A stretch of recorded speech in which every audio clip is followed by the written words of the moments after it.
Imagine a world teetering on the brink of nuclear war. This was the reality during the Cuban Missile Crisis. In October of 1962, a 13-day confrontation between two superpowers, the United States and the Soviet Union, over Soviet ballistic missiles in Cuba, brought the world to the precipice of nuclear annihilation. The Cuban Missile Crisis, as it's now known, was a pivotal moment in the Cold War, marking the closest the world has ever come to full-scale nuclear conflict. Its significance in history is profound, serving as a stark reminder of the potential devastation that can arise from political tension and miscommunication. It underscored the necessity of diplomacy, negotiation, and careful decision-making in the face of grave threats. It's a chapter of our past that continues to shape our present and future. In the next few minutes, we will delve into the causes, consequences, and intricate details of this tense historical event. The Cuban Missile Crisis didn't happen in a vacuum. It was a product of escalating tensions between two superpowers, the United States and the Soviet Union. Picture this. It's the height of the Cold War, a period marked by political hostility, intense rivalry, and a nuclear arms race between the United States and the Soviet Union post-World War II. The ideological divide between capitalism and communism, the two dominant socio-economic systems, underpinned the rivalry. The US, the champion of capitalism, and the USSR, the flag-bearer of communism, were locked in a power struggle, each vying for global dominance. The Caribbean, specifically Cuba, became the geopolitical flashpoint in this global power play. Why? Because Cuba's proximity to the US made it a strategic outpost for the Soviet Union. A communist Cuba under Fidel Castro was a direct threat to the United States. The Bay of Pigs invasion in 1961, a failed attempt by the US to overthrow Castro, only exacerbated the situation, pushing Cuba further into the Soviets' embrace. Meanwhile, the Soviet Union under Nikita Khrushchev was looking for ways to bridge the missile gap with the US. The Soviets were lagging behind in intercontinental ballistic missile technology, and a strategic base in Cuba seemed like the perfect solution. It would allow them to level the playing field and deter any future invasion attempts by the US. This convergence of factors set the stage for the Cuban Missile Crisis. The US was not willing to tolerate a Soviet missile base in its backyard, and the Soviet Union was determined not to back down. These factors, alongside Castro's rise to power in Cuba, served as the perfect storm for the crisis to erupt. This was more than a conflict between two nations. It was a clash of ideologies, a struggle for global dominance, and a test of wills that brought the world to the brink of nuclear war. October 1962 marked the beginning of a 13-day period that held the world hostage to the threat of nuclear war. In the heart of the Cold War, the Cuban Missile Crisis unfurled, a series of events that pushed humanity to the brink of annihilation. Suddenly, the abstract concept of a nuclear apocalypse became a hair-raising reality. American intelligence services, thanks to their U-2 spy planes, stumbled upon a chilling discovery. It was the presence of Soviet missile installations in Cuba, a mere 90 miles south of Florida. This was a game-changer.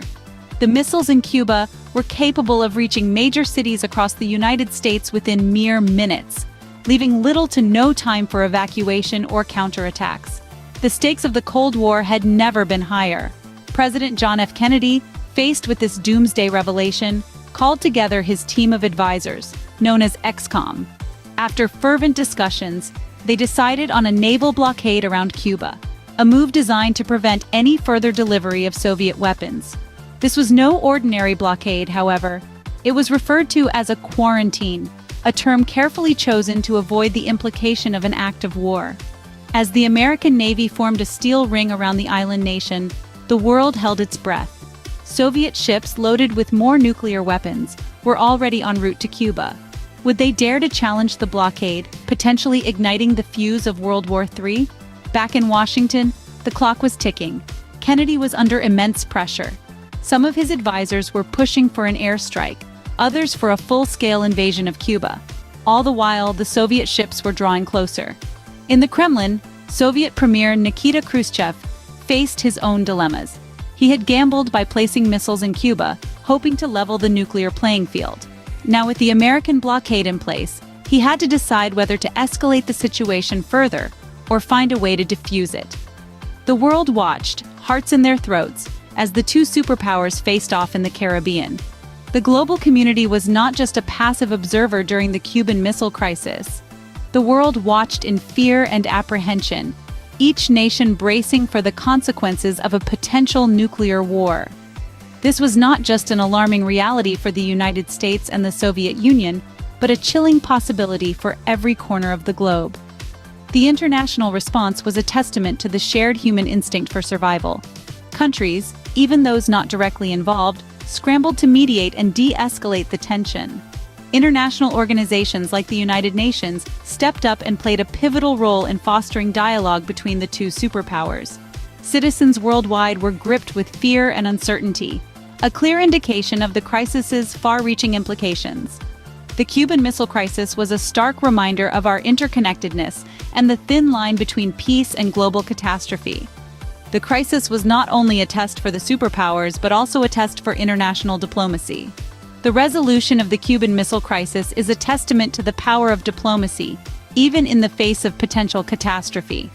As the world teetered on the brink of nuclear war, negotiations between the United States and the Soviet Union began in earnest. The world held its breath as these two superpowers locked horns, each seeking a solution that would allow them to save face and, more importantly, prevent global annihilation. The key to the resolution was a secret agreement. President Kennedy agreed to dismantle the U.S. missile sites in Turkey, on the border of the Soviet Union. This was a direct response to the USSR's placement of nuclear missiles in Cuba. However, this agreement was kept secret from the public, and the narrative that emerged was one of American victory and Soviet capitulation.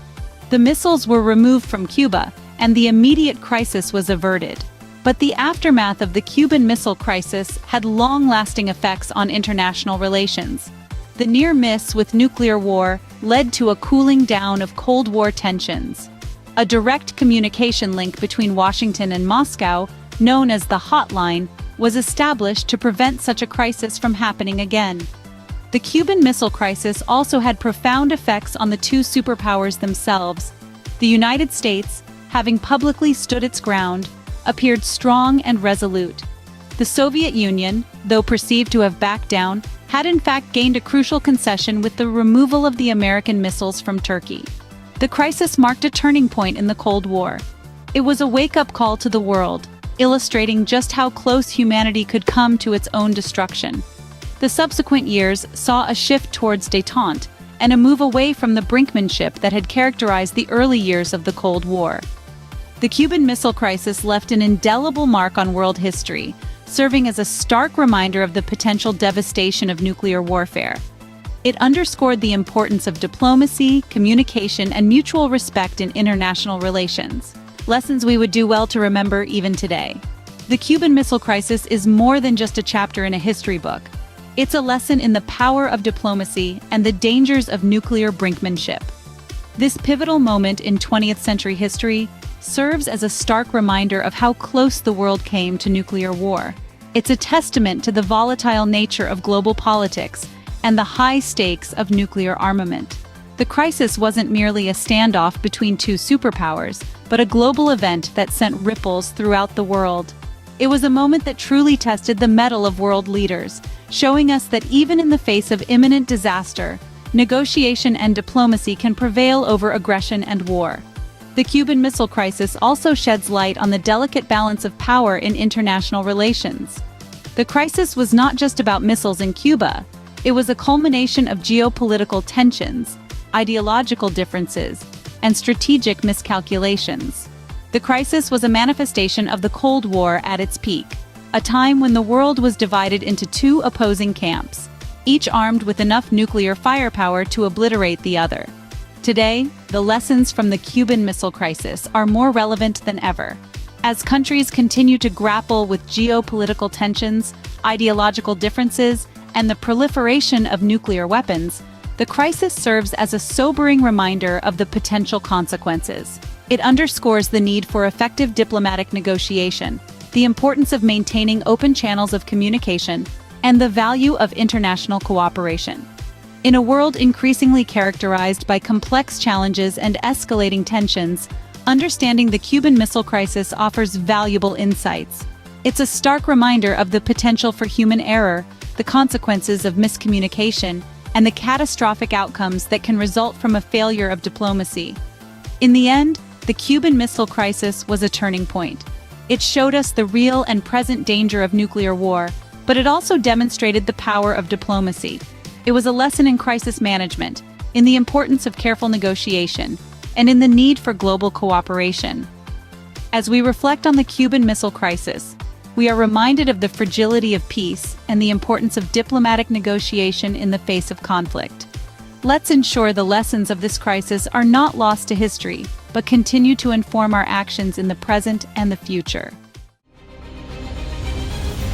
That's a wrap for today, folks. If you enjoyed, tap that like button.